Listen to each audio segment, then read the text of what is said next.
Hi everyone, welcome back to my channel. I'm the Garden Lady, and it's fall here in southern Indiana, but this is a garden ghostly gabber, and I want to tell you a scary story. Now, this is a true story that's happened to my family. It happened many years ago, and you know, I just think about it and it like totally freaks me out. But I'm gonna tell you anyway. So I hope nothing moves behind me. These woods are weird. So many years ago, my family's Cuban. Every one of my family's Cuban. So over there, when someone passes away, they don't have like embalming like they do here, and the funeral business is not a big business. So when someone passes away, they gotta like hurry up and get things done because, obviously there's no embalming. We all know what's gonna happen. Plus, they have the funeral inside the home, like the living room. So anyway, my grandmother passes away. Now, my grandmother was the type of woman that she was humble and kind, extremely hardworking woman. She'd do anything, for you. She was also very, she could be stern. So grandma definitely ruled the roost. Whatever grandma said is what you did. And if you disobeyed, oh boy. Yeah. So anyway, my grandmother passes away. And I still have a cousin living over there. There was one of my cousins was living with her at the time, and she found her. So, they have the funeral for my grandmother in the living room, and of course all the neighbors came. And over there, when someone passes away, everyone brings food if you have food, because some people just don't. And they come to talk to the family and give their condolences and just to spend time with you. It's very sad, when these things happen. But anyway, they have the funeral and they bury her and everything is good. Now in Cuba, to honor your dead relative, they have something called una misa, which is called, it's translated like a mass. And it's to honor the dead person and just remember them. And, they usually have these in a church, a local church. So they decide to have una misa for my grandmother. So the local priest is up there preaching, and he's, reading scriptures and just talking about her and her life and everything that she accomplished and everything that she did and how many kids she had and so forth and so on. So a bunch of my cousins are there. Obviously the whole family went, but a few of them were like closer to the front. And all of a sudden, and I promise you, this is a true story, they said that out of the priest's mouth, my grandmother's voice came out. So the priest started talking in her voice. I mean, I can't imagine that. That's horrifying. So they're all sitting there and they start looking at each other like, did you hear that? Did you hear that? And he keeps talking in her voice, and all four of them heard him. So they look at each other.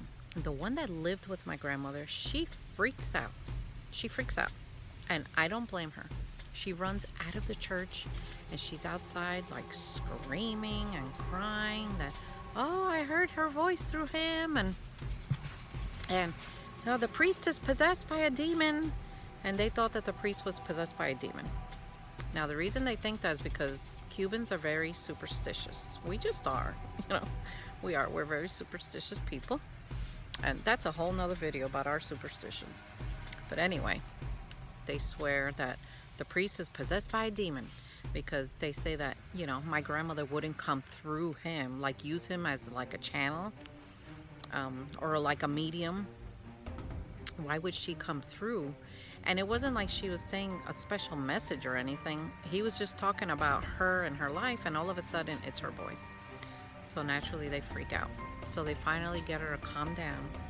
Now they all go back to the house, and the priest doesn't even know what's going on. He doesn't know why they're all screaming. So they all go back to the house to have refreshments. And this goes on the entire day.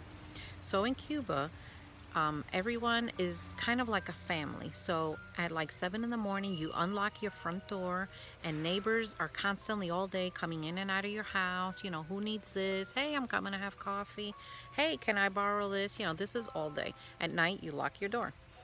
So the gathering was coming to an end, and everyone, the door's still open, and everyone's like saying long goodbyes outside and giving their condolences and, you know, etc. My cousin, the one who lived with her, goes inside, and in the corner of the living room, my grandmother had a rocking chair. And all of a sudden, the girl comes out of the house screaming her head off. And this happened, screaming her head off today for the second time. She's screaming her head off. She says that when she went in, the rocking chair was moving, and she saw my grandmother sitting in the rocking chair. Oh my gosh. I would have, I don't know what you would have done, but I would have had a heart attack. So they're telling her, oh no, you know, she's passed away, she's moved on, don't be scared, it's your grandmother, don't be scared. And she's like, I'm not scared of my grandmother, she's dead, I don't want to see her in the house.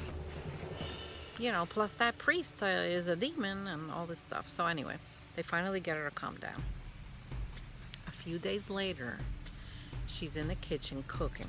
Now, every day they cook in Cuba because there's no fast food. There's nothing like that you could like just go grab a burger or something. She's cooking, and she says in the kitchen there's a wall that goes like around. So she says out of the corner of her eye, she sees someone looking at her around the wall. And when she looked, it was my grandmother. Oh my gosh. The girl freaks out again. And they're telling her that she probably is lingering around because it was my grandmother's house and her kitchen, and she never liked anyone messing in her kitchen. Like, you couldn't move her things around. If you moved the knife from one place to the other, you know, she didn't like it. So it was her spot, you know. I guess she felt that it was being invaded. I don't know. Oh my gosh, I'm getting spooked out just sitting here. So they tell her, we need to bless the house and light a candle and tell her to go to the light. Excuse me. So that's what they ended up doing. And, you know, a couple of weeks passed, and they said that she didn't appear anymore, and that must have worked. But, you know, they tell me these stories. These stories are like real from my family, and they're passed down. And, you know, I think stuff like that really exists. I think ghosts are real, spirits are real, but personally, I don't want to see one. But it happens, you know. So, and over there, a lot of these things happen. So anyway, tell me what you think. You have any spooky stories? I'd love to talk about it with you. Come back to visit me. Subscribe to my channel. Give me a thumbs up. Like my videos and share them. I like talking with you guys. Happy October. See you next time. Bye.